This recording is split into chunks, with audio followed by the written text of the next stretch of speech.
أعوذ بالله من الشيطان الرجيم. بسم الله الرحمن الرحيم.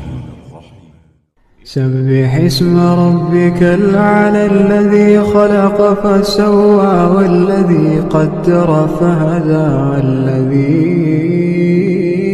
أخرج المرعى فجعله غثاء نحوا سنقرئك فلا تنسى